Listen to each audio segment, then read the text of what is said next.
Le grand JT de l'éducation vous est présenté par Microsoft. Bonsoir Loïc. Bonsoir Virginie et bonsoir à tous. Le système scolaire est de plus en plus dépendant des heures supplémentaires. C'est le constat dressé par nos confrères du Monde aujourd'hui. Dans le second degré, les chiffres sont éloquents. En 1994, chaque semaine, les enseignants réalisaient 559 000 heures supplémentaires. En 2023, 620 000. En cause, évidemment, les difficultés de recrutement, mais aussi les différentes coupes budgétaires décidées ces dernières années. Des heures supplémentaires qui font désormais tout simplement tenir le système éducatif. Contrairement à ce qu'on pourrait croire, ce ne sont pas des heures en bonus. Sans elles, aucun établissement ne peut assurer tous ses cours ni faire vivre les dispositifs d'accompagnement. C'est ce qu'a confié au Monde Julien Giovacchini, qui est principal d'un collège dans le Nord-Pas-de-Calais et secrétaire général adjoint du syndicat IDFO. Ces heures se matérialisent dans le dispositif Devoirs faits, dans les stages de soutien pendant les vacances scolaires, le renforcement des remplacements de courte durée et la création de nouvelles options, entre autres. Et ça ne risque pas de changer dans les années qui viennent, puisque ces heures sont bien moins coûteuses que celles d'un enseignant à temps plein, et en plus, elles sont plus souples à piloter. Mais néanmoins, elles engendrent de grandes disparités financières, puisque les hommes en font beaucoup plus que les femmes. La sécurité des écoles au cœur de l'actualité également. Exemple dans le territoire de Belfort où les pouvoirs publics ont signé une convention pour faciliter le contact entre chefs d'établissement et forces de l'ordre. L'académie, la préfecture, la police, la gendarmerie ont noué un partenariat étroit pour permettre aux chefs d'établissement de savoir quoi faire lorsqu'ils sont confrontés à des faits susceptibles de recevoir une qualification pénale. Un référent police et gendarmerie sera désormais identifié, chargé de traiter, de suivre ces affaires, même si ce n'est pas urgent et même si le chef d'établissement change en cours de route.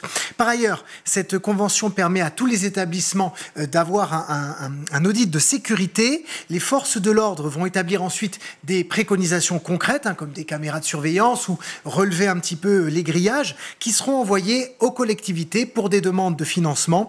À savoir que 6 établissements du territoire de Belfort vont faire l'objet d'une surveillance particulière avec des patrouilles de police et de gendarmerie très régulières. On reste en région, du côté de la Haute-Garonne, où les cours d'empathie se déploient avec succès. Depuis le mois de décembre, ce sont plus d'1 millier d'écoles qui testent ce dispositif partout en France. Et c'est le cas donc près de Toulouse, où les enfants ont découvert le jeu des 3 figures. C'est la méthode proposée par le ministère pour mieux appréhender les faits de harcèlement. Delphine Ginelli est conseillère pédagogique en Haute-Garonne. Elle forme les enseignants au cours d'empathie. Elle était l'invitée de France Bleu Occitanie ce matin et elle explique en quoi consiste ce jeu de rôle. Il y a dans cette façon d'élaborer des histoires en général 3 figures qui sont ceux de l'agresseur, de l'agressé et du redresseur de tort. Et une fois que les élèves ont échangé entre eux pour élaborer ces scénarios, il y a des élèves qui se portent volontaires. Ils doivent jouer tous les rôles. L'objectif, c'est pas de faire une représentation théâtrale, oui. Mais c'est vraiment que chaque enfant puisse essayer de ressentir, puisque le corps est engagé dans le jeu des 3 figures, essayer de ressentir ce que l'autre éprouve et donc mieux le comprendre et mieux se comprendre aussi soi-même. Delphine Ginelli qui est également revenue sur la formation qu'elle dispense aux enseignants et l'accompagnement qu'elle leur propose tout au long de l'année.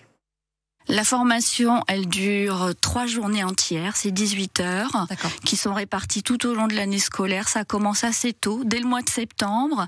Et ensuite, on accompagne les enseignants, donc à 2 reprises. Ils ont 2 autres temps de formation. Le premier temps étant consacré à, on va dire, à des apports théoriques et puis la connaissance du protocole. L'année prochaine, l'idée, c'est qu'il y ait une généralisation de ces cours d'empathie. Donc après, chaque enseignant choisira l'outil qui lui convient le mieux. Mais c'est l'idée, effectivement, que ça soit inscrit après dans l'enseignement. Et on termine avec le héros du jour qui s'appelle Nicolas. Cet agriculteur a sauvé 350 collégiens de la montée des eaux. Et oui, puisque depuis plusieurs jours, la Moselle est touchée par d'importantes inondations. Et en fin de journée, vendredi, les parents de 350 collégiens se sont retrouvés bloqués par les eaux. Impossible d'atteindre le collège pour aller chercher leurs enfants. Et puis de l'autre côté, évidemment, impossible pour les élèves et pour le personnel éducatif de sortir de l'établissement. Alors, il y a un agriculteur local qui est là, là qui voit la scène. Il s'appelle Nicolas, il a 25 ans. Il décrit les parents en pleurs, inquiets, les enfants aussi de l'autre côté. Alors il prend sa bétaillère, c'est un camion dans lequel on met du bétail, et il commence à faire des allers-retours entre le collège et une zone un peu plus au sec où les parents attendaient. On le voit ici fendre 1,20 m d'eau. Il a enchaîné les navettes pendant plus de 3 heures pour permettre à tout le monde de rentrer en toute sécurité.